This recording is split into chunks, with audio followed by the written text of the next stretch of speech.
Imagine you're a junior associate at a law firm. It's Monday morning and you just got staffed onto a new case. Your supervising partner sends you an email with about 6 major documents, including a chain of emails where the CEO realized their co-founder just walked out with company IP around the technology stack and a set of marketing materials from a competitor that are basically a smoking gun. Your job? Get up to speed by Wednesday. Identify the timeline and build the strongest evidence.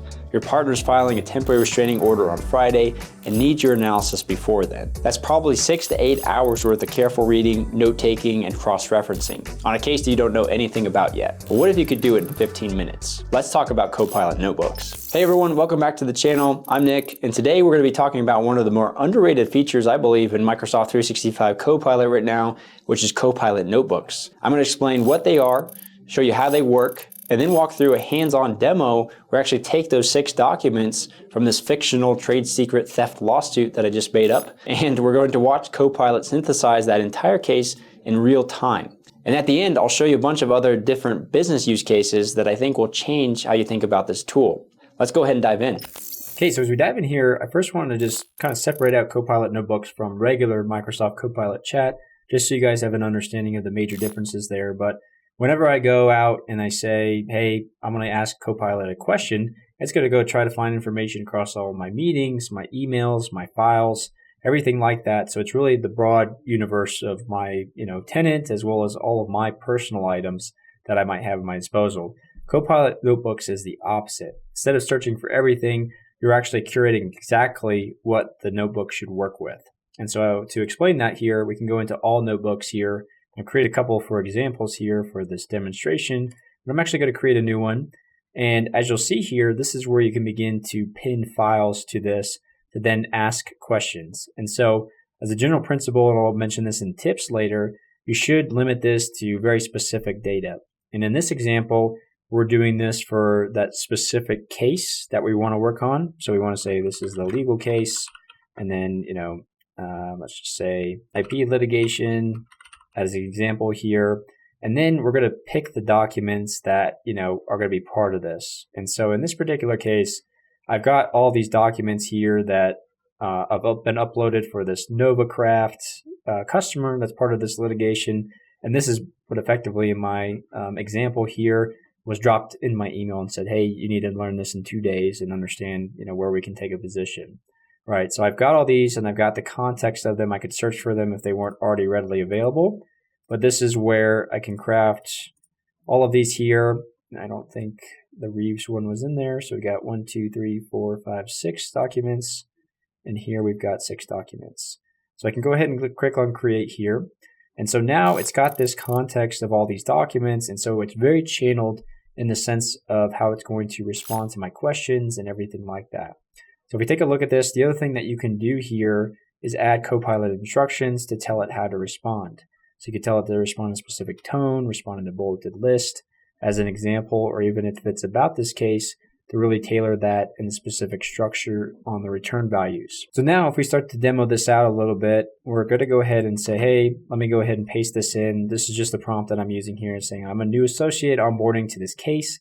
Based on all documents in this notebook, give me a comprehensive case summary, including a chronological timeline of key events, the strongest evidence for each claim, key witnesses and their significance, and any cross-references between documents that strengthen the case. So this is where you can get that intercontextual information to start to bind towards each other, and you don't have to go out specifically and tag each of those resources. But as you can see, you could revisit this over and over again over time and have various chats that you have against that document set. And so this is going through and actually doing exactly what you told it. The more specific, the better as far as a tip goes here. And this is going to give you the summary of everything that was going on in that case. Now, I'm not going to go ahead and, read all this out, obviously, for the sake of time, but you can see that it's really good about, navigating my instructions, but also citing the files in which it's getting this information from as well, too. So it's got the chronological time of events, and it's correlating that across documents, which is really cool that it's able to do that, and source them here as part of this. And then it has the resignation and immediate aftermath, right? So it's bucketizing them also, and also peeling back the evidence of the email messages and the email chains that it has in here, and really summarize them that really succinctly. So we've got the employment at Axion and ProSense launch. So some more of the claims here are coming through. We have the claims and strong supporting evidence. So again, this is continuing to add on more to this as it's loading, but you can see this is amazing in the sense that, it's basically doing, that forefront of very time-consuming work in a very, condensed fashion as well within this. So I'll let this finish and I'll pause briefly and then I'll come back when it's finished. I can kind of just go through the rest of the overview here. Okay, so it's done now and we've got everything, but one of the things I think it does the best here is this cross-reference between documents that strengthen the case. So in this particular case, it cross-referenced the employee agreement with the actual events here that we can see to basically say, whether that's compliant nature, if it's factual, things like that. And then it's got a, suggested next steps. It's always going to try to do that as part of this model that it's using, but then you can then begin to chat with it more as part of this as well too. And so I can go back here now and I can click back into the regular notebook. And now I have that chat as a piece of history, right, as part of this as well too. So I can either chat here or I can go back into pasting another one in here. I'm going to say, based off the employment agreement and the forensic audit findings, list every specific contractual provision that was violated and the evidence supporting each violation and where that evidence comes from. So again, very much looking at, how can we get really specific with our questions here to identify everything that I would need and take that time that I might have been freaking out, right, as the attorney or lawyer, junior associate in this particular case, to go ahead and find that.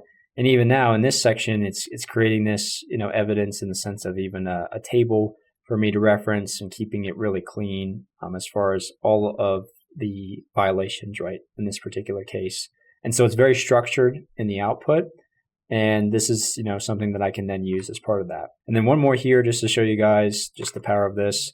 Draft the top 10 questions I should prepare for the disposition from the former CTO based on the evidence of all the documents. So coming back to our situation where that was the ask for the disposition that we're going to do here and some of the questions we want to have.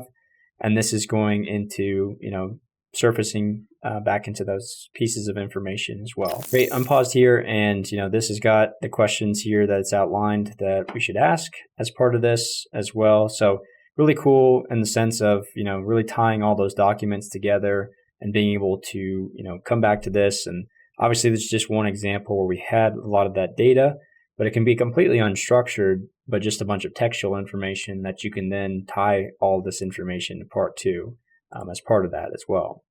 So the other cool things here that I would show just offhand is you can actually get the audio overview that you can play on the go.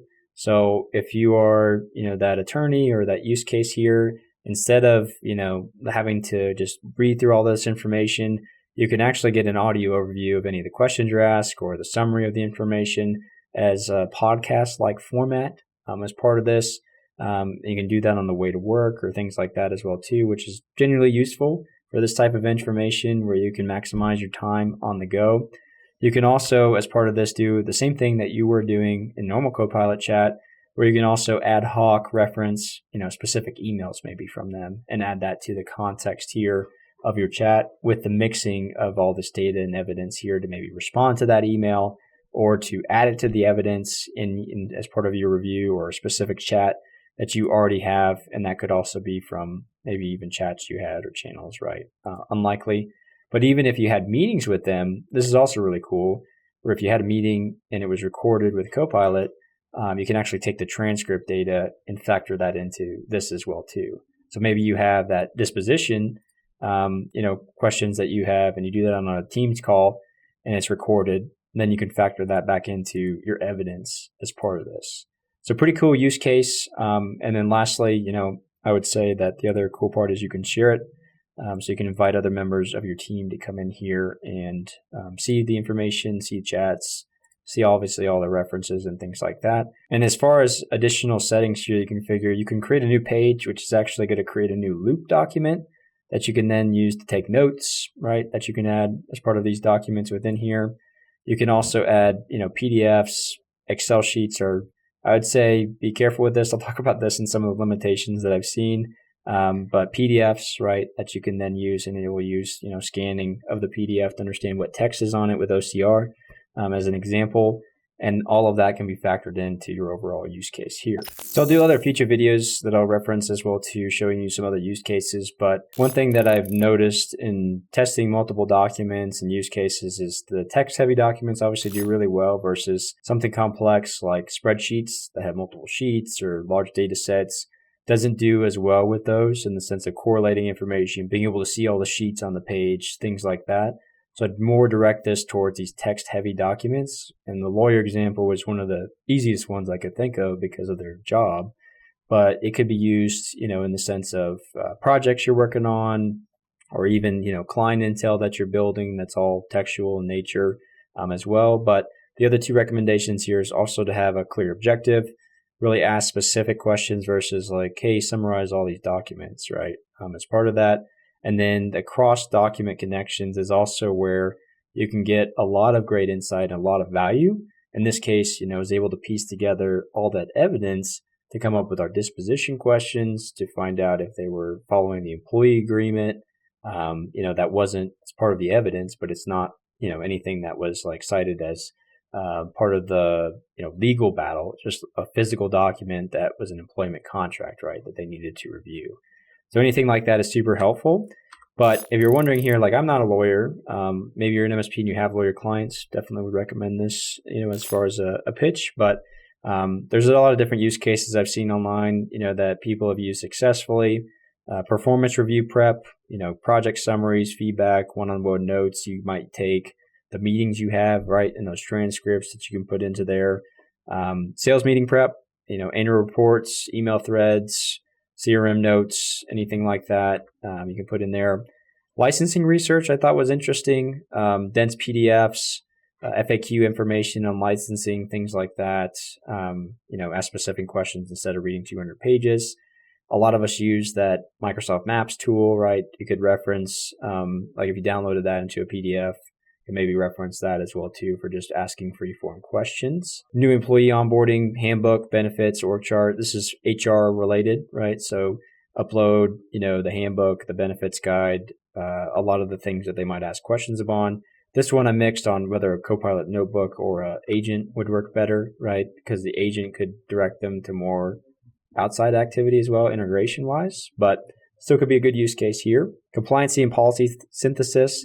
I think this is interesting one because this also highlights Copilot Notebook is also a secure container for your business data because Microsoft already has access to it and you can interact with it securely versus if you were to put your data into an outside LLM, right? And that use case there, or just thinking about, Copilot Notebooks might not be as good as Google's version of that, right? There's a lot of people out there that say that. Google's version is also free, right? For a complementary layer, which Microsoft is not, as I'll get into.